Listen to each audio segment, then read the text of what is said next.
Hey, Taco Tuesday fans, this is Christian Brindle. And I am Glenn Shelton.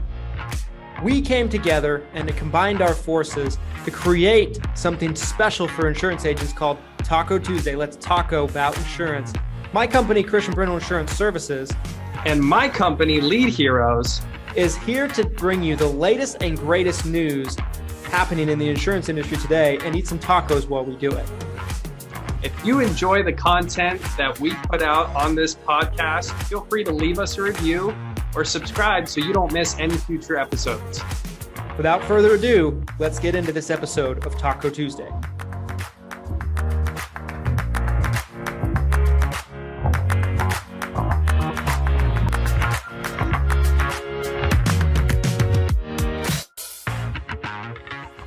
StreamYard's kind of a bitch, so hopefully it's good this time.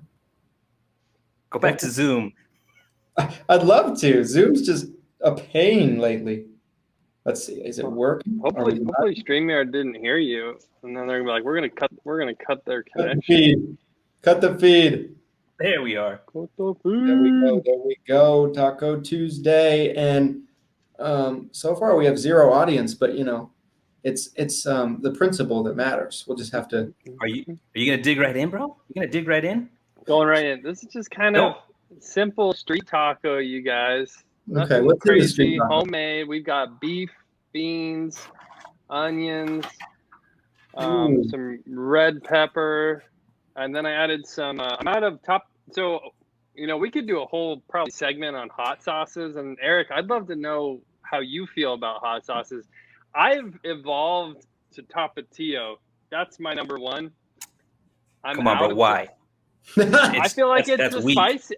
No, I feel like it's one of the spicier. Like it used to be Cholula, but I didn't feel like Cholula was spicy enough, and so I went to Tapatio. What?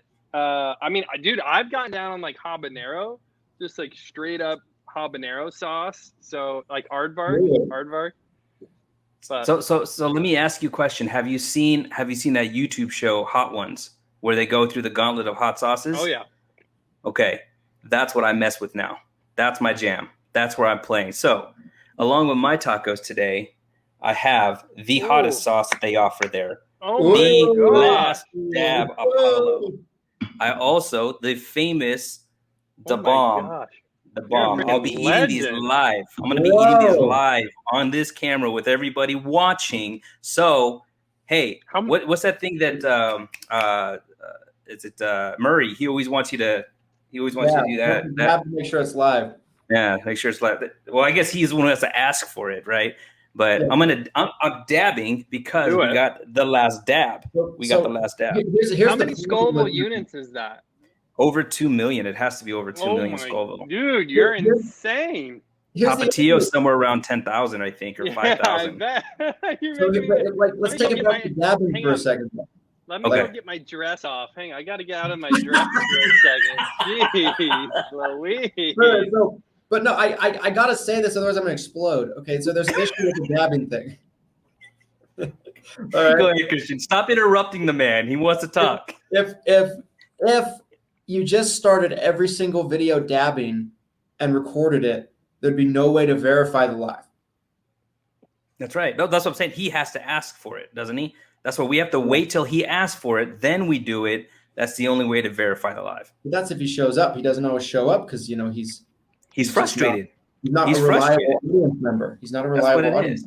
He's frustrated that he keeps asking for that damn dab and nobody does it.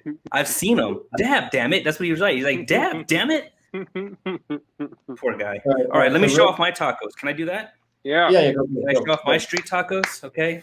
So here we go. We got 4 street tacos. Oh. These are shredded chicken tacos from a place called I think it's last one. It's just Mascadores Taco Shop. And I love this place. My wife and I love this place. Dope tacos, great dressing. The guacamole is so good because they put a lot of lime juice in it. And I love that citrusy guacamole.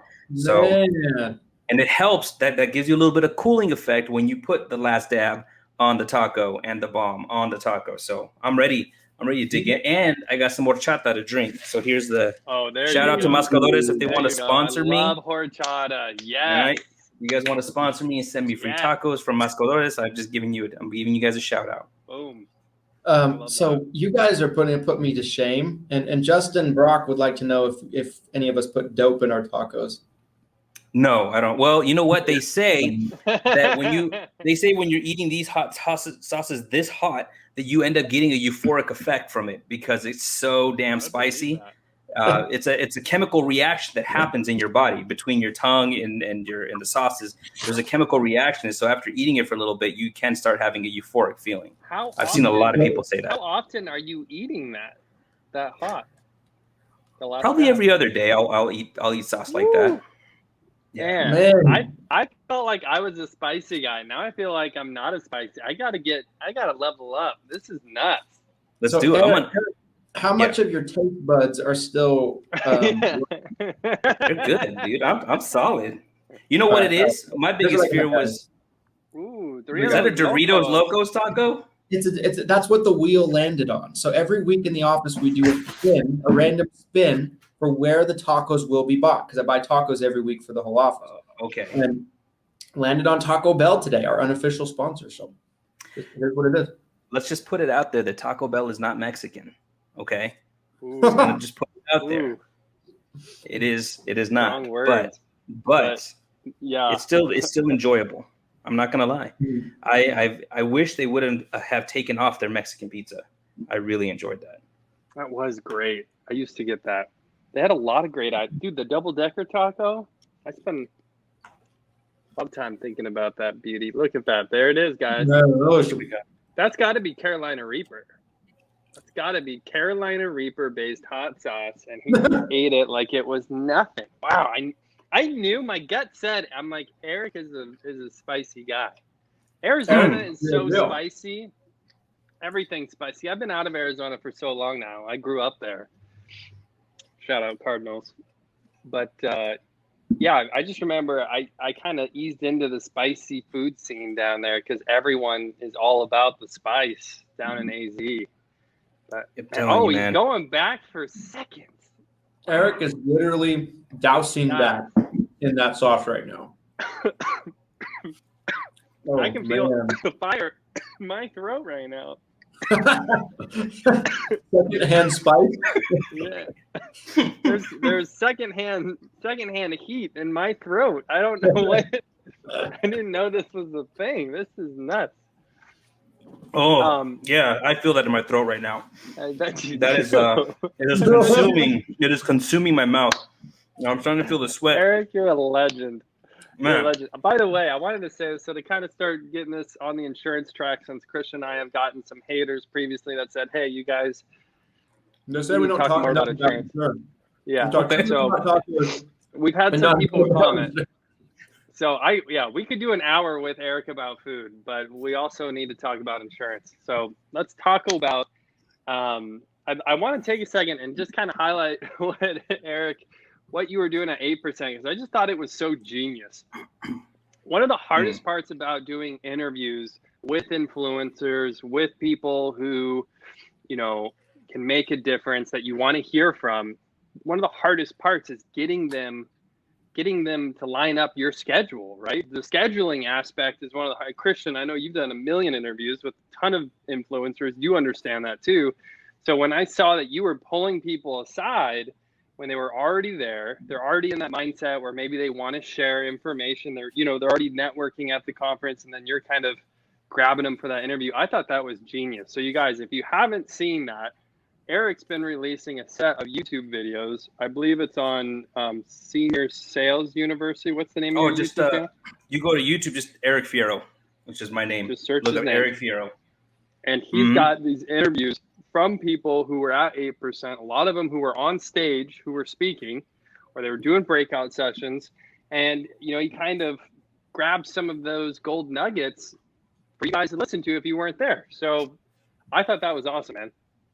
Yeah, thanks, man. I just, I love to interview people. I love to talk, because I guess for me, a lot of times it's not so much an interview where I'm going to have 10 questions lined up that I want to make sure to ask you. It's just me being very inquisitive because it's just my nature. I want to know more about you. I want to know what you're doing, why it works, what you want to share. So normally I do start with one question to start the path that we're going to go upon. And then based on your, holy shit, this is hot. Based on your reaction, and based on your response, I'm going to respond again with other questions because it'll just make me think of it on top of head. So, yeah, it was really a lot of fun. This is probably the first time in 4 years where I went to an event that I was not on stage, or doing a breakout event. I was just there as a participant. And the thought came in my head to actually start with Galen, because I'm just like, hey, Galen, we haven't talked in a while. You got a lot of stuff going on in your life right now. So I'm going to bring my equipment and we're going to do a podcast because she loves doing podcasts with me. I don't know if you've ever heard her talk about it. She loves to do podcasts and talk with me on camera. And she always does great and gives great advice and great content that people can implement and utilize. So it was really the original idea was for that. I get there. And I'm hanging out with Andrew Lee. And Andrew Lee, I just met at Medicare Con for the first time. And I love Andrew Lee. So if you're watching, Andrew, you know I love you, buddy. Andrew Lee. I love Andrew Lee as well. I second that.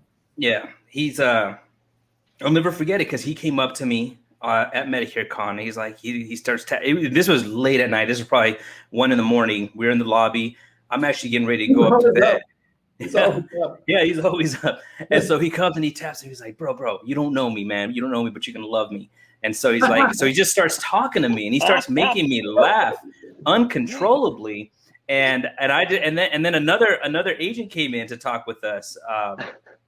And it only made things so much more funny because I think it was actually, if I remember correctly, I think it was Jonathan Jones who came in and he started talking with the two of us. And they got in an argument because Jonathan was asking a question about faxes, and Andrew just went off like, faxes? Like, what year are you in? Like, it's 2021. What are you talking about faxes? Like, I'm going to fax your face right now. Like, and it was so hilarious, the things he was saying. And anyway, so I digress, right? So we got to know each other really well at Medicare Con. We hung out. Started a relationship. So I see him at 8%. He's one of the first guys that I see. And we started talking and hitting it off. And I remember saying, I said, you know what, Andrew? I was like, dude, I don't recall seeing you on a podcast yet. Why don't you let me interview you? And we can just get to break down what it is you do and how you're a monster in the health insurance space. And he's like, yeah, dude, hell yeah, let's do it. And he fortunately booked a beautiful 2-bedroom apartment right across from the Statler. And so I was just like, well, then let's head over there instead, because it looked a lot better than my suite that I had. Mine too. And so I just said, okay, let's head over there. And we did. And I set up shop and we did our interview. Turned out great. And from there, I said, okay, I still need to line up a few more people. And so I was like, do you mind? And he's like, dude, please do it here. Like, I don't mind. Use my place. Like, you can bring them back here. Because he just wanted to watch. Like, he just wanted to be like that live audience, seeing the magic happen. Because that's what it is, right? It's magic. Yeah. You know, it's just like, it's always fun to have these interviews and then have these conversations. And if somebody can view it live, it's even more fun. So he wanted to watch every single one. So he's like, dude, leave your stuff here. So then we're going back to 8%. And Andrew just starts acting like my booking agent, because he just starts talking to everybody about my podcast. And he's like, hey, you want to be interviewed? He's just started telling people like, hey, do you want to be interviewed? Do you want to talk? And so that's how he did it with Tracy Lounsbury, is that he's just like, hey, you guys are talking. You want to be on the podcast? And so we ended up hitting the podcast. And then it just started, like, I felt bad because there were probably at least 3 or 4 other people that wanted to get interviewed while there, that we just didn't have time to do it, because 2 things were happening. 1, I was running out of time, but 2, my voice was going out, because those late night parties where we're like still screaming at each other over the music, that does a number on your voice, you know? So first couple days I got back, I had no voice. And that's why, that's why I didn't get to do more interviews. I wanted to do more. And I think what I'm going to do from now on is I'm just going to do that. I'm going to take my stuff and I'm just going to interview at every one of them, because I think at this point, a lot of people know who I am and they know the podcast. And so they know that it'd be fun to have a conversation. And I love talking to people. So it worked out. A few things that I wanted to kind of point out with that. So, I'm the guy that's always preaching, content creation, right? Content marketing, brand yourself, market yourself, put yourself out there, brand yourself as an expert. And, I'm at 8% and Eric's there doing this killer content, right? Like, him and Andrew invite me back. We do an interview one night after the House of Blues, I think it was. And,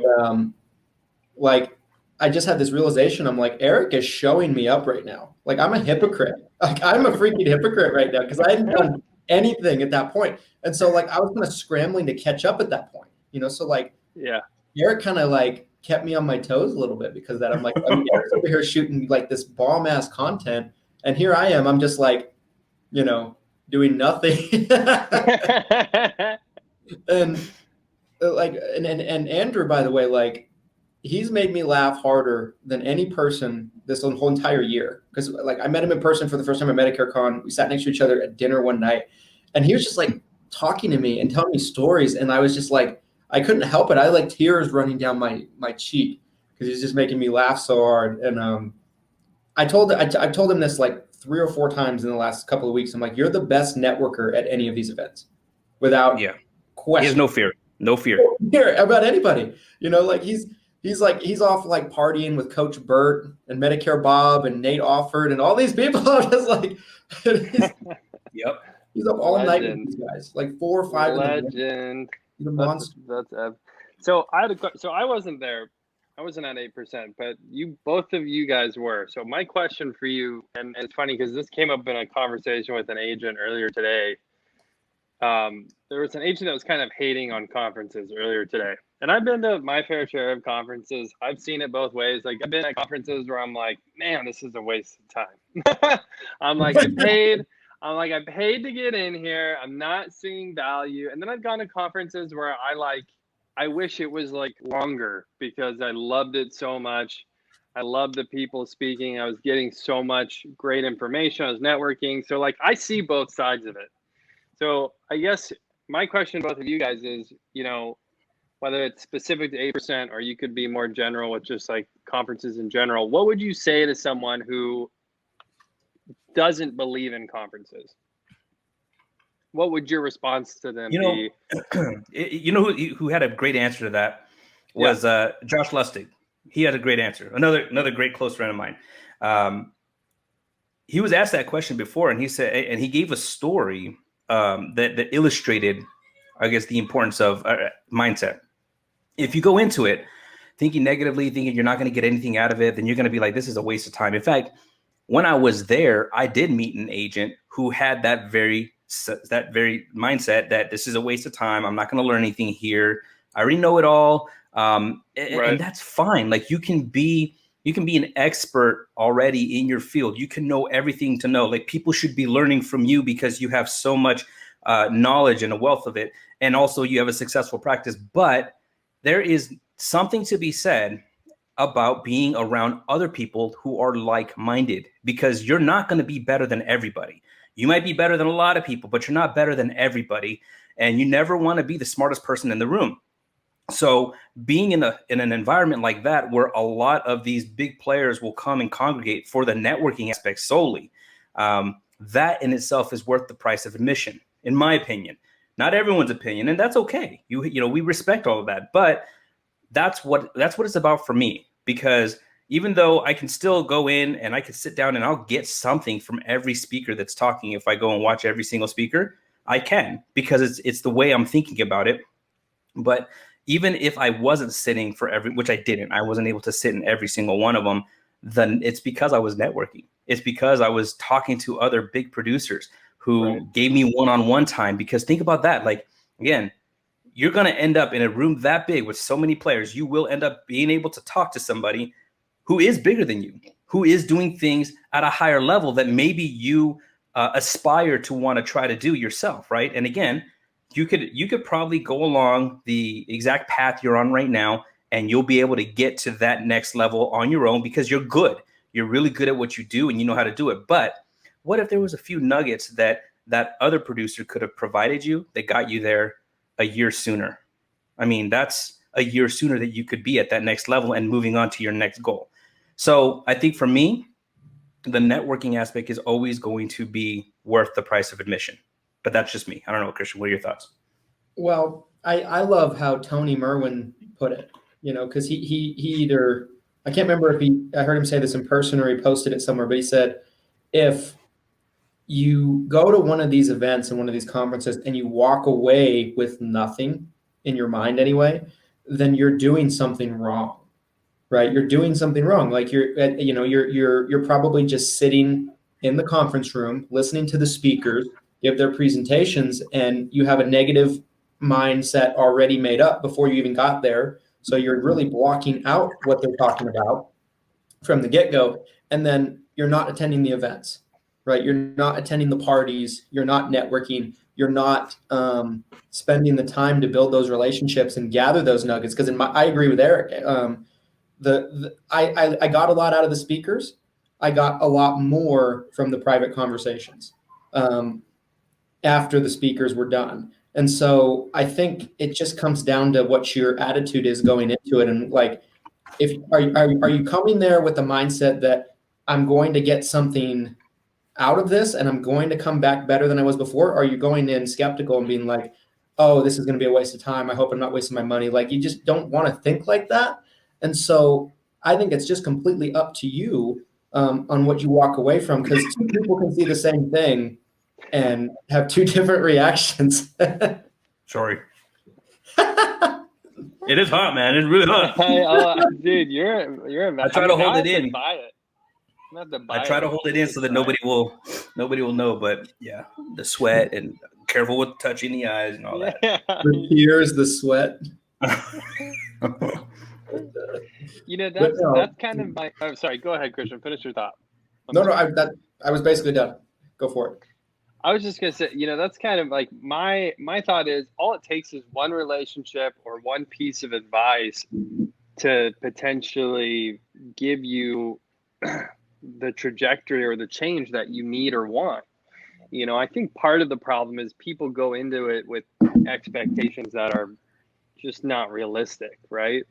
They go in thinking that Cody's gonna write 100 applications for them, and they just have to write their agent number on the apps, and they're like, yes. Thanks, Cody. Thanks, Cody. 8%. But the reality is, I would be, my approach would be just like you guys. I mean, I would be trying to grab people, even if it's just a 10-minute conversation, introducing yourself. I mean, one thing I was going to mention too is, like, I think the best part about COVID for me is the online networking. I mean, Christian and I didn't even really know each other before COVID. So it was like, online networking was happening. LinkedIn was a thing. Like, it's not like LinkedIn was new, but all of a sudden people are spending a lot of time online. And I feel like I've gotten so much out of developing relationships, and, an in-person conference like that, I just feel like it's a way to accelerate that relationship building. Can I share a quick story that pertains to that? So, for sure. When I first started, no, screw cut him you. off. So when I first started our group, when I first started Six Figure Medicare Agent, and it was really new, and it had very small membership, and had like 100, 200 people in it. I was doing these lead review videos, and Eric, you and I did a video talking about these lead review videos last year. And I was buying leads from lead companies with my own money, working them, and then making a review video on the experience. And I was making it known that I was doing this. I was asking for suggestions on lead companies, and I did not know Glenn at all. Like, at this point, like, I did not know who. I wasn't aware of his greatness. But I remember, like, our first interaction was Glenn slid in my DMs and was like, "Hey, like, you should." He's like, I'll give you a really good deal on some leads if you want to do a review video. And I had some other people that sold leads do that. And I just was like in defense mode. I had my shields up, and I kind of like was like, I was like, what we do? I was like a dick. I remember, like, and looking back at it, I was kind of a jerk. I was like, well, we do it based on people's requests. And so if people request it, then we'll do it. Like, that's what I was like. And just look back and see how, I'm a consistent customer, right? Like I order constantly. I'm a huge fan, like, and we do this show every week. We talk all the time, like, and so to kind of see where that comes from through that relationship building is crazy. Cause like, there's so many people that have slid in my DMs wanting me to buy leads or, do a video with them about their leads or whatever the case might be. And like, it never goes anywhere with any of them. But like with Glenn's like, he stands out because he's a real one, and the rest of them are just like.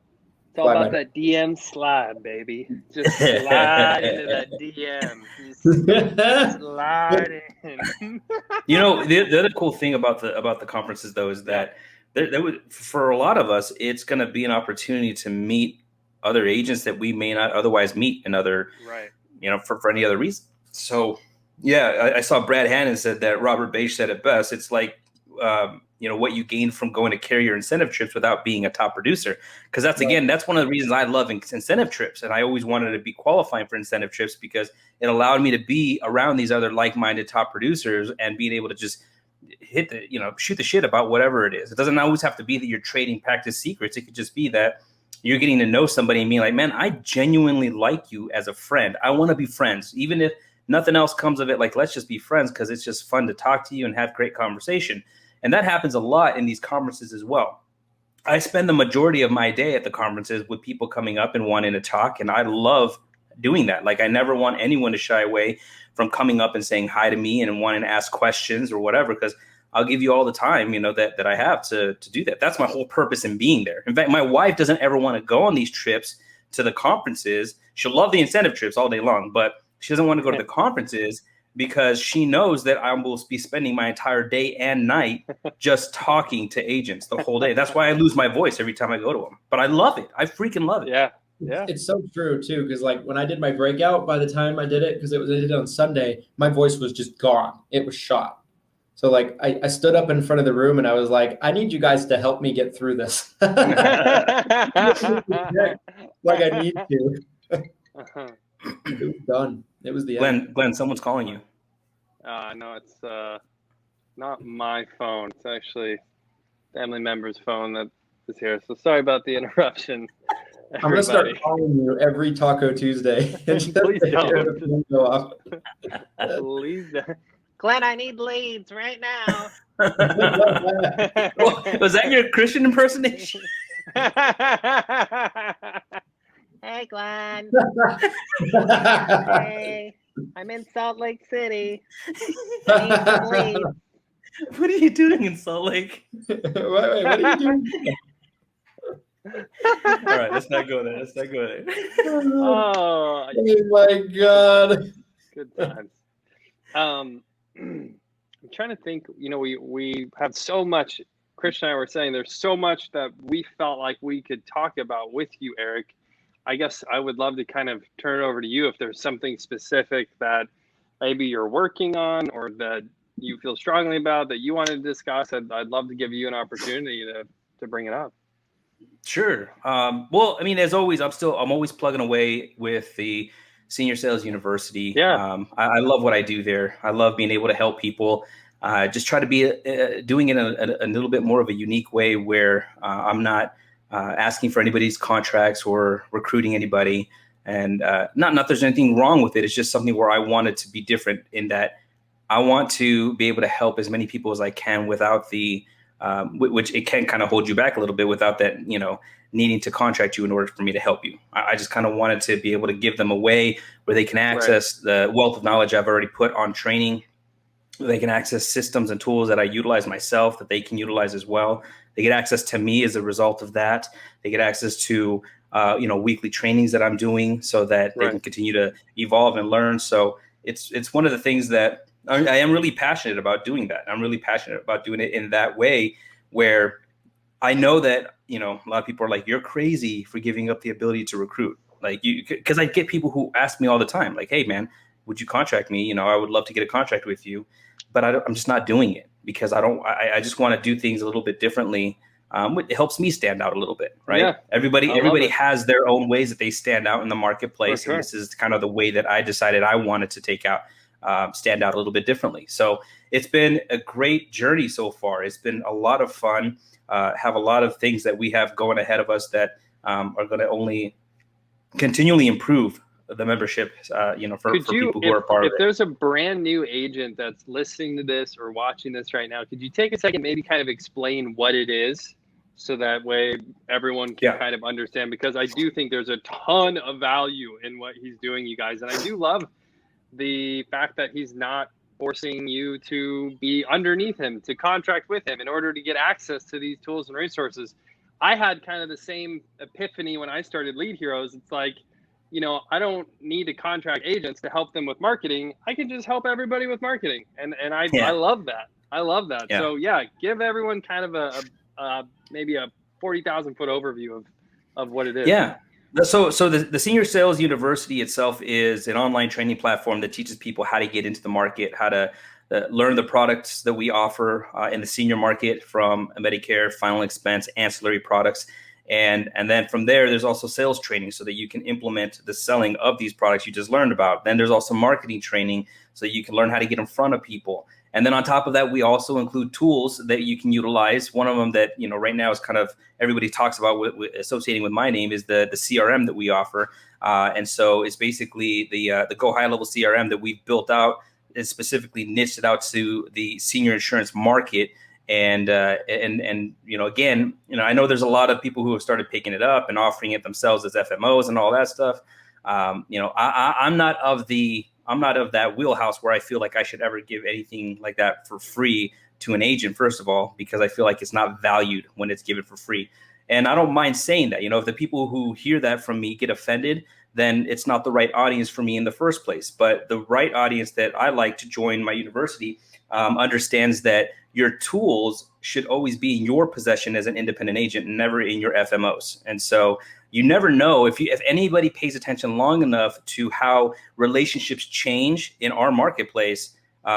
It changes quite often, a lot more than you think. You right now, you might be with an FMO and feel like, man, this is the best relationship ever.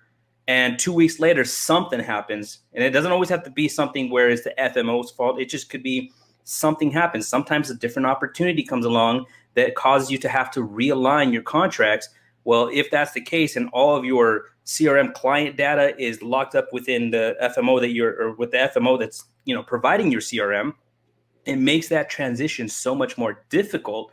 And so that's why I always tell agents, like, listen, your FMO, they're great to provide support. It's great to get support from them, whether that be servicing support, which is one of the biggest things I always did when I was in that FMO channel, servicing support, marketing dollars, helping you get access to marketing dollars through relationships they have, which can also help to grease the wheels to get you marketing dollars.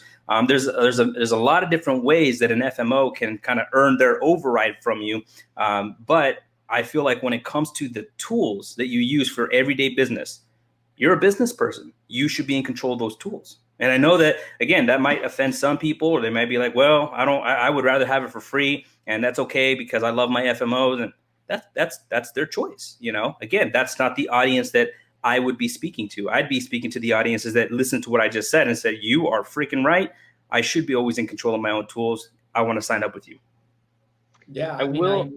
Yeah, go ahead, Christian. I was just going to say, I think that it's very smart to take that viewpoint for agents, right? Because you never know what's going to happen in terms of relationships in our business, right? Like think about how much can change in a 5-year time span, right? Like a lot can change in your life in a 5-year time span. What makes you think the FMO relationship can't change? Like there's people that I'll see like 5 years ago, they were like a completely different person, right? Look at me 5 years ago. I had hair, like, like there's all kinds of stuff, like, and I think it makes a lot of sense to really have the control in your own pocket, essentially, to where you have say over the tools and the marketing and the systems and things like that. Like you don't know, your FMO could get bought out by somebody. Your FMO or the person that bought them out could completely change the way things are going. Like a lot can happen in our business.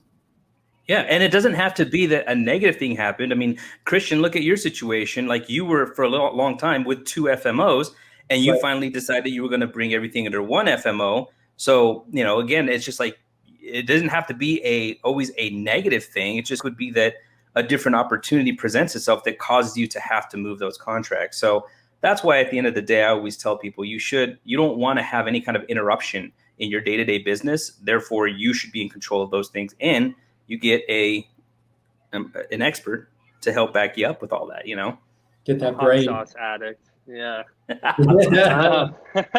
One thing. Go ahead, Glenn. I was just gonna say the one thing I wanted to add that Eric touched on right there is there's this major FMO that people love, and I'm not going to mention them, but they had a CRM system that they offered for free. It was very basic, and it was this problem, just like Eric mentioned, where there were some agents that I loved that were using their CRM system, and I'm like, hey, there's some functionality missing here. Like, I understand it's free, but you should be able to do this, this, and this. And I'm like, almost any other CRM on the market can do these basic functions, but the one you're using with your FMO does not. And they're like, yeah, but I love it. And it's like, okay, well, now it's almost better to compartmentalize, because you want the person who's running the CRM to be focused on making that CRM better, not someone who's just kind of a generalist and they're not really focused on the technology, because that technology is huge. That's what can really help you close deals, scale your business. And ultimately, this FMO ended up upgrading their system, but it took them forever to get there. Whereas, again, everyone's blown past them, with all these types of functions. So I just thought that was a really good point to make. And listen, I get it, because again, when I was in the FMO channel, that's kind of what I always looked at. What are the value propositions that I can keep offering to people to keep their loyalty with me? And, something like a CRM could be just another tool that I could offer as a way to keep more loyalty. But again, at the end of the day, when you step back and look at it, like right now, I'm not looking at it as an FMO. I'm looking at it as an independent agent. And that's one of the things Galen Hendricks even said herself. She's like, Eric is there to help you. He's not against you. He's for you.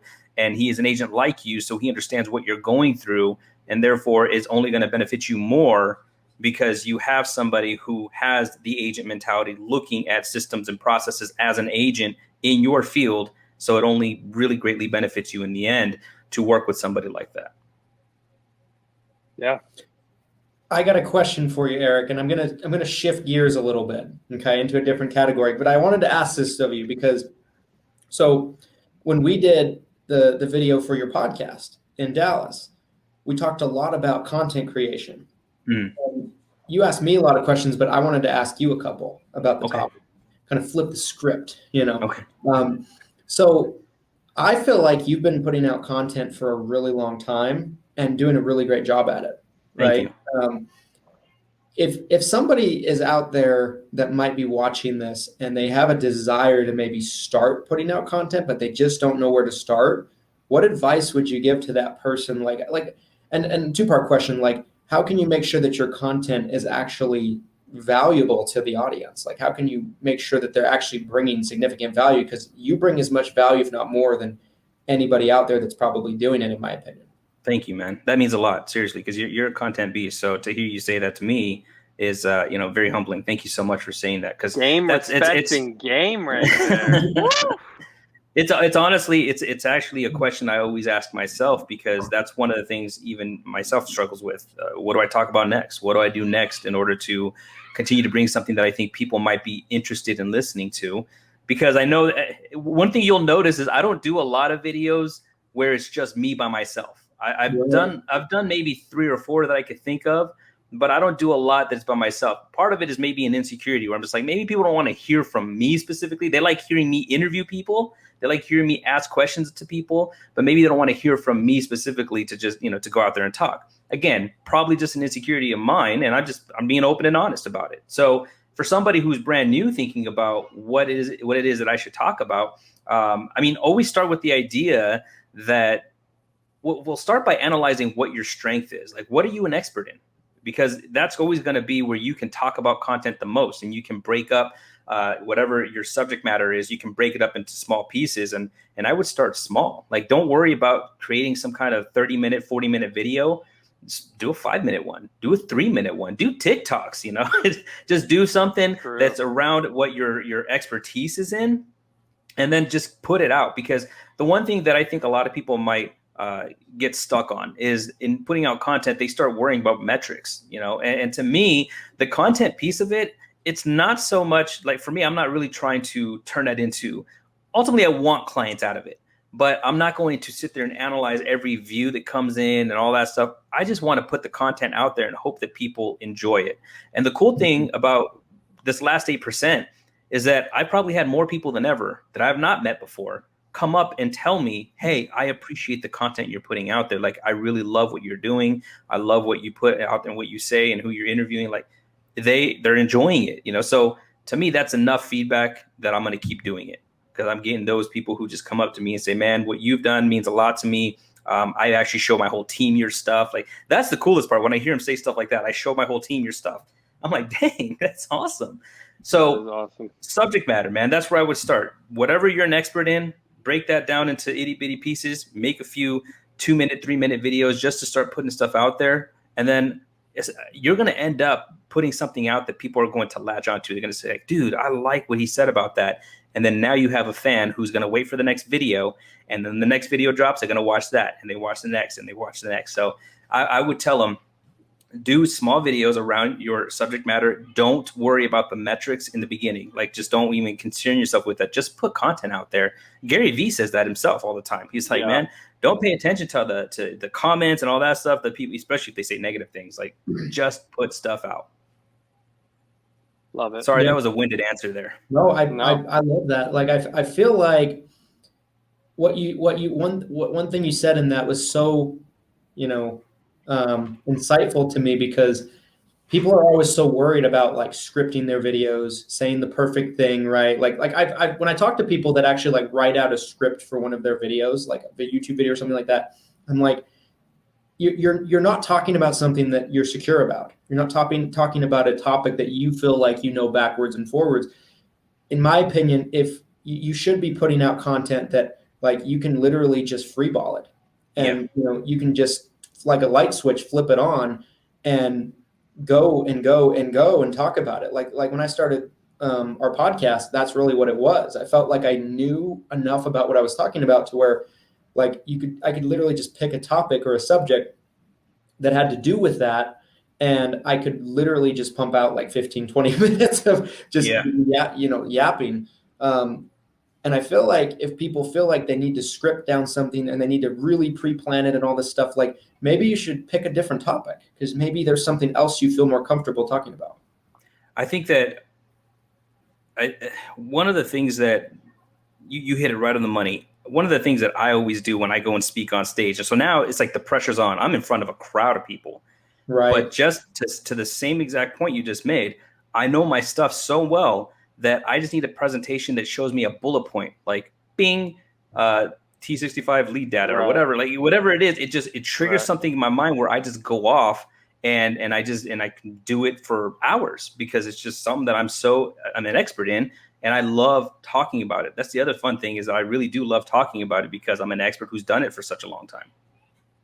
I definitely understand some of that reluctance. At one point in like 2017, I want to say, I considered hiring someone to literally write out video scripts for me, because I wanted it to have, I was so obsessed at the time with the idea of having it so polished. No ums, no pauses, like perfect amount of time, perfect transitions. But what I feel like I've realized now is the more you can just look human, even if it's not perfect on the delivery, I think a lot of people connect better that way, because they're like, oh, he's just like me, that's awesome. Like if he can do it, I can do it.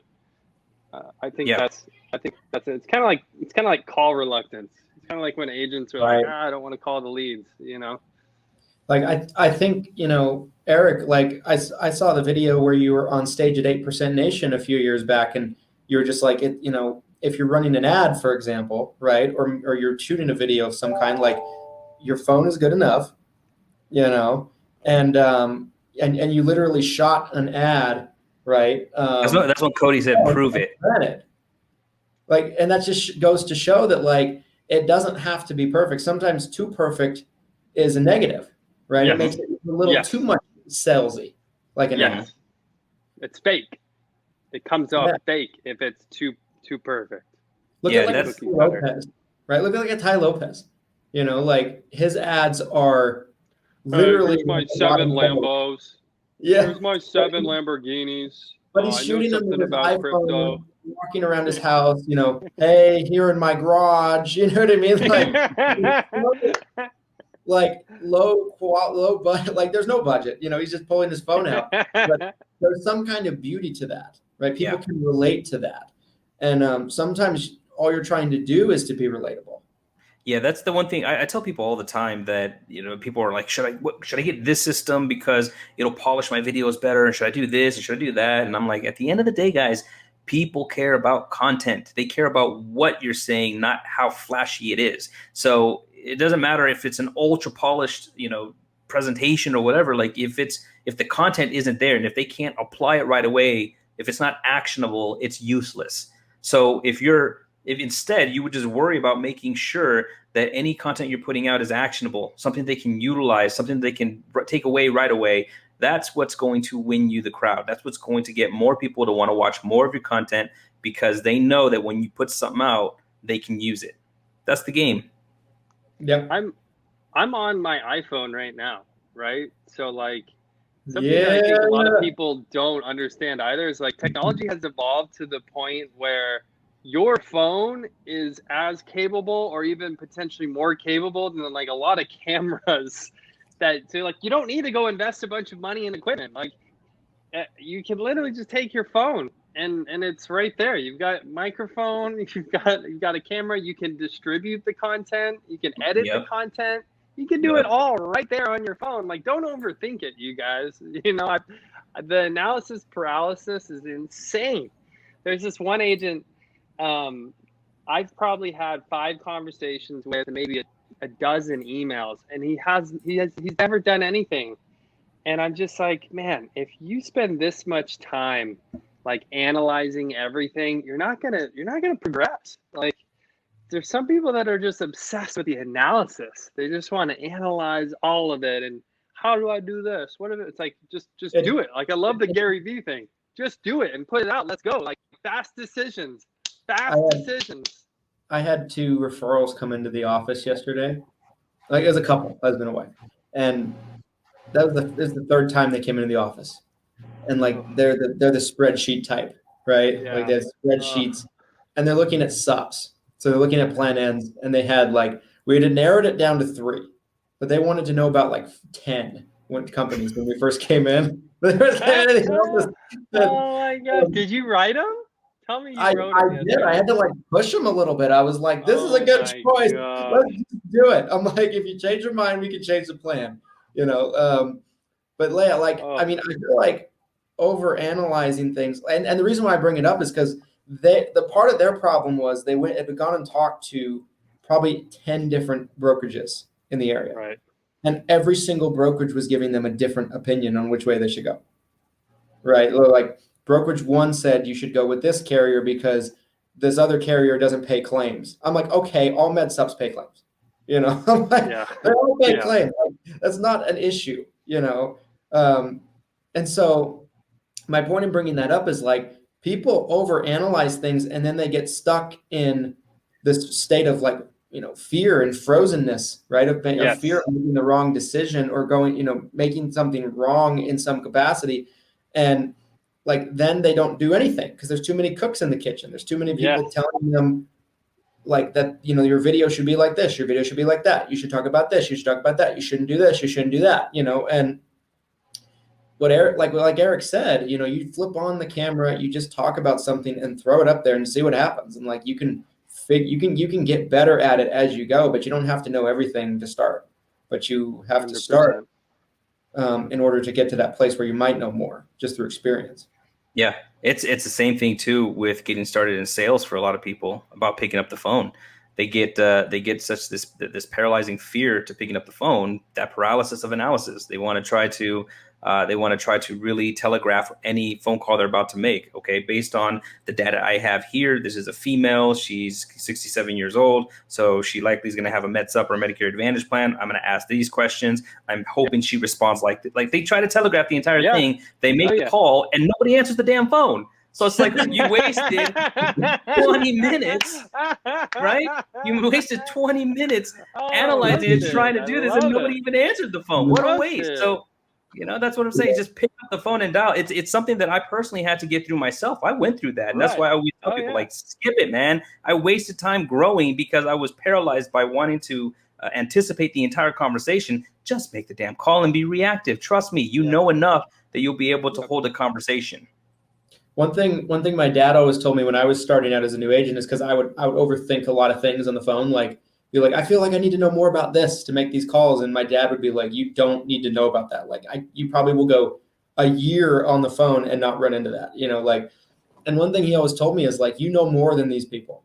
You just got to believe that you know more than these people. And like, I feel like having that voice early on in my career was very important for me, because like, it's easy to have those thoughts, and those thoughts really betray you, because it's true. There is no person you're going to call, no lead you're going to call if you have an insurance license, have gone through AHIP, you've gotten certified, all that stuff, that's going to know more than you. It just shouldn't happen, right? Like the people that are just crazy and come up with spreadsheets and everything like that, like you're going to know more than they do. But even to try to put other people who still are pensive about that, just remember that if they do happen to ask you something that you don't know the answer to, just say, you know what, I don't have that answer right off the top of my head right now, but let me get back to you within 30 minutes and I'll have that answer. And now we have so many resources at our disposal that you could have that answer within 2 minutes and and be able to call back the person with the answer. Like, don't be afraid that they are going to ask you something that you don't know. Like, it's okay. Like, even me, people can ask me something. I'll just be like, you know what? I don't know right now, but let me find out. I'll get back to you within 30 minutes. It's that easy. They're not going to be like, 100%. Oh, this guy's an idiot. I don't want to work with this fool. Like, that's something that you have as a preconceived notion in your own mind that's how they're going to react, but it's not. They're just like, oh, okay, get back to me. It's that easy. I get the question from agents all the time where it's like, what, do you have a script?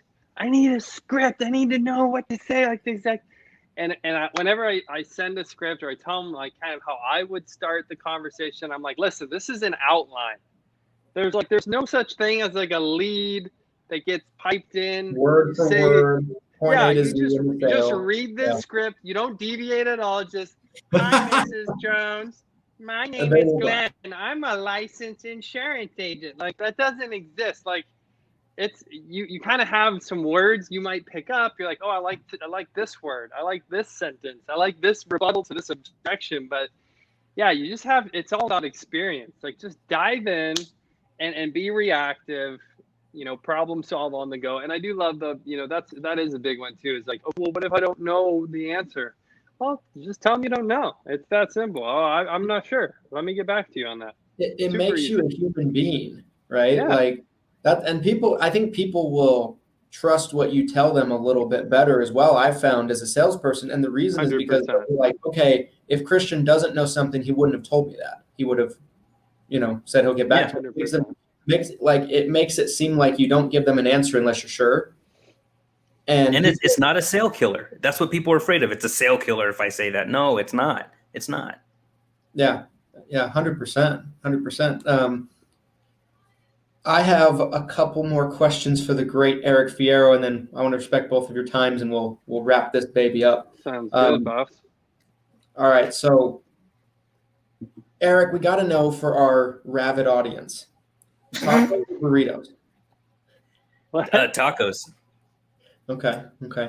Yeah. Oh, no, don't get twisted. I do love myself a good burrito, but they are so filling that I prefer tacos so that I don't feel overly stuffed. Good answer. Guacamole or sour cream? Easily guacamole. I'm not a fan of sour cream. Yeah. My wife hates guacamole and loves sour cream, and I'm on the guac train, bro. I'm right there with you. Yeah, sour cream is weird. I don't get it. Like when my wife eats it, I'm like, what are you doing with your life? Like, stop eating that crud. Stop. Plan G or Plan N? I would still lean towards Plan G myself, personally. Okay. Yeah, I would still just for ease of simplicity. A lot of times when it comes to the use of it, I mean, and if I were going to get a plan myself, I would still go Plan G because I would want the ability to go to Mayo Clinic or to any of these specialty clinics that that only take Medicare, that don't take Medicare, but will still see Medicare patients. What if Plan F was still available? F, G, or N? If you could still do F. I'd take a G. Yeah, I'd still do G because I think when you look at the cost difference, per year, you end up the deductible is going to be less than what you'd pay for a Plan F. Yeah, like I like G. I still sell a lot more G than we do N internally here, and people are like, "You're crazy." I'm like, I like the predictability of it. Yeah, there's a lot more predictability.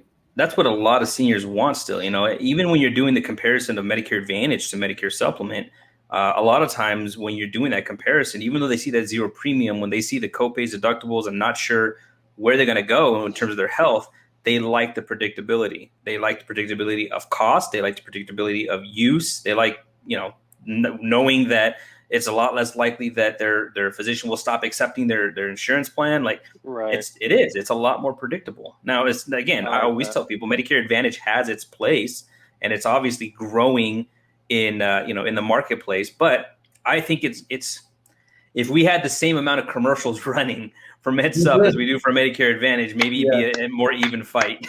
Yes. Absolutely. Like sometimes when we have like a new person, like a T65 person coming into our office and they ask that, they're like, why this side's more popular, isn't it?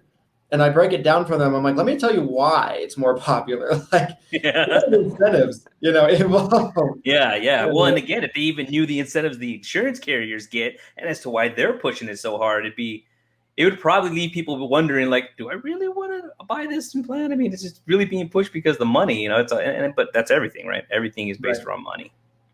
So great point. I wanted to get final thoughts from the two of you. This has been an amazing episode. So, Eric, thank you for your time and thank you for coming on. And always have fun with you guys. Every time we have you on, it's a blast and we enjoy it. Probably definitely one of my favorite guests we ever have on. No disrespect to any guests we've ever had, but Eric's awesome.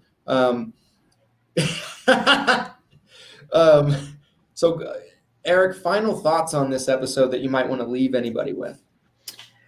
As always, anybody who is listening, there's going to be people who are at various levels in their career, but there's always something to be said about behaving in a way where you realize you are a business, and as a business entity, there's certain things that you should do.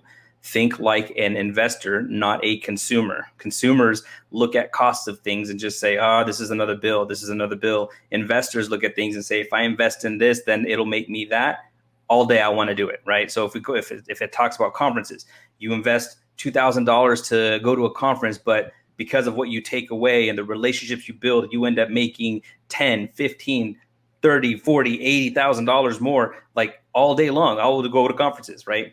Same thing with buying leads. Same thing with buying tools that you have to use in your business to help you level up. Whatever it is, if you take the investor's mindset versus a consumer, your growth trajectory will be so much faster than where it currently is if you're thinking about things as a consumer.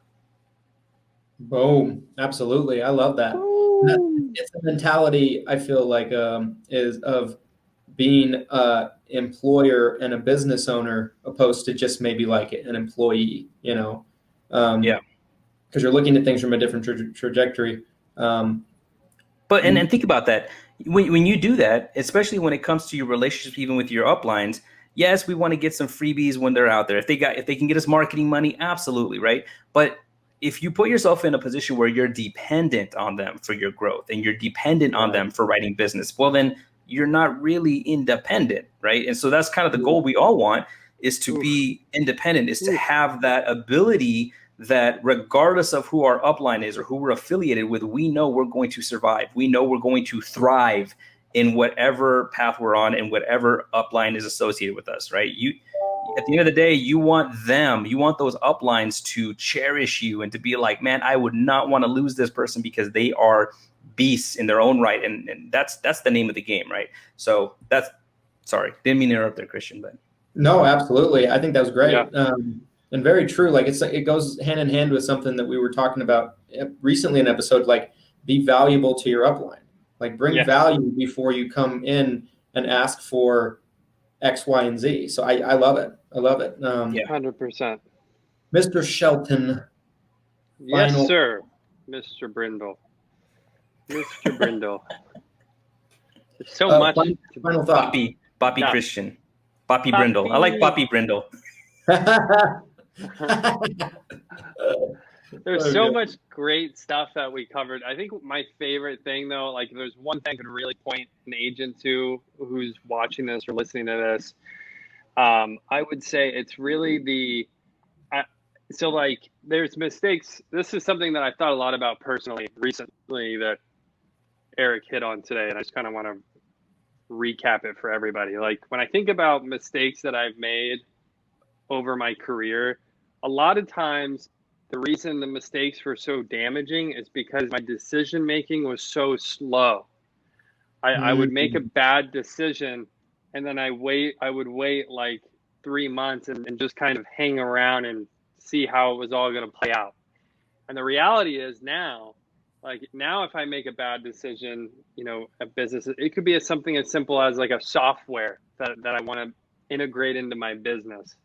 Now if I make a bad decision, I'm trying to rapidly make more decisions on top of that, because the quicker you can make a decision, the quicker you're going to see progress, or maybe you won't see progress. Maybe you're actually going to go backwards, but that's really how you grow. And Gary Vee has that really great video. It was an old one that I've watched many times, where he's like, he believes that he will win in the end because he's so quick at making decisions. And ultimately, as a business owner, as a CEO, if you're leading a company in any way, that's really a core principle that you need to have. You need to be quick at making decisions. If they're wrong or bad decisions, that's okay.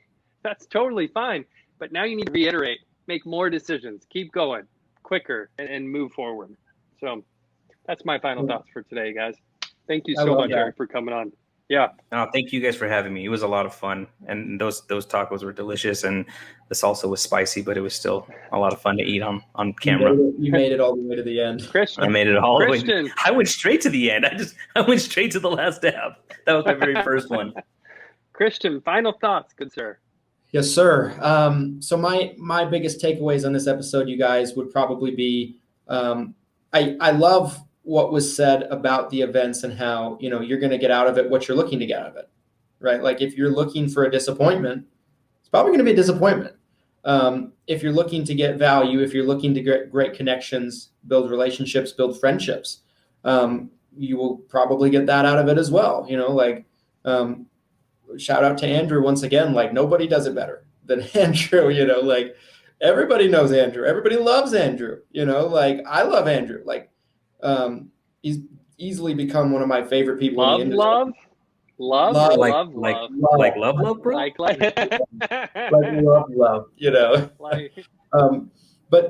But I feel like when it comes to the events, like I feel like I went to Medicare Con this year, went to 8%. I feel like I got tremendous value out of both of them because I decided I was going to before I ever went, and I believed that I was going to. And so just it's about what you're looking for and what you decide to get out of it. The other thing is, like, I love what Eric said about controlling your business, right? And not putting the control of your business into an upline or a partner or whatever the case might be. Like, make sure that you have the keys to your car, and you can start it whenever you want to. So that's my final thoughts, guys. That's my favorite things that was shared. I love it. I love Glenn's commentary. It's always, his little oof. Start that car, baby. Let's go. I'm in. Well, guys, let's go. Eric, again, thank you for coming on. This was awesome. It's always You sure you don't want to eat more tacos right now? We can keep eating tacos and talking. It's all. I'm just kidding. We can go another hour. Don't worry, we're gonna have a taco fest, an in-person Taco taco fest very soon. That's coming. Where's the next place that I'll potentially see you guys in person? Probably Medicare Con for me. Medicare Con. You're not going to the MedSup I'll conference? probably No, I don't think I'm going to go to that one. I'll probably be at Medicare Con too, though. Okay. Yeah, Well, Medicare. I will see you guys there. Faux show, but I'll be at the MedSup conference as well. I'll see what I can do. I'll see what I can do. I don't know. That one wasn't like a huge priority for me, but like I'm starting to rethink it. I don't know. We'll see. They're saying there's going to be like 750 to 800 people there. Wow. Ooh. So there's going to be a really large turnout then. That's what I'm hearing, man. So maybe it's That's what I'm worth it. hearing. Maybe it's worth it for all this talk about events, and I'm not going. I know, huh? I mean, Medicare supplements? I'm not What are going. Medicare supplements? Who wants that crap? Who wants that consistency? Oh, I'm not going to that conference. There's no relevant information that will be shared. There'll be no relevant people there. No, nobody's going to be there that I'd want to rub elbows with. It comes full circle. Medicare supplement. What are you guys talking It's gonna be me and Eric in a room by ourselves. Cody's going to be there. Cody's going to be there. Ooh. I'm going to be on a panel with Cody. It'll be Cody, Right. myself, I think another agent named Renee, and then there's just one agent named Chris Westfall that'll be on there with us too. Ooh, a lot of information to soak up. Probably a lot of soaking. Soak it in, baby. A lot of soaking of information, I think. That's what I'm It's a lot to take in. A lot to take in. Good Lord. I think that's a great place to end it. Well, guys, thank you for watching. We love our tacoites, the titties, the TTs, the titties. What? What did you say? Did I hear you right? Yeah, What do you say? Can you say that again? We're losing audience members every time We're Christian losing says left that. and right. The TT Army. The TT Army, the titties. The TT troops. The TTs. Oh, the T. Okay. Yeah, you say that a little too fast, and it changes. It changes things. It does. Well, guys, back next Tuesday. Thank you for watching. Eric, again, thank you for your time. And guys, go follow Eric. Go join his group. Go. Senior sales coach. Everything with Go do everything with Eric. Senior sales coach. Do everything. Soak it Do all in. everything that he has. Soak it all in with Eric. All right, guys. Have a good week. See you guys. Adios.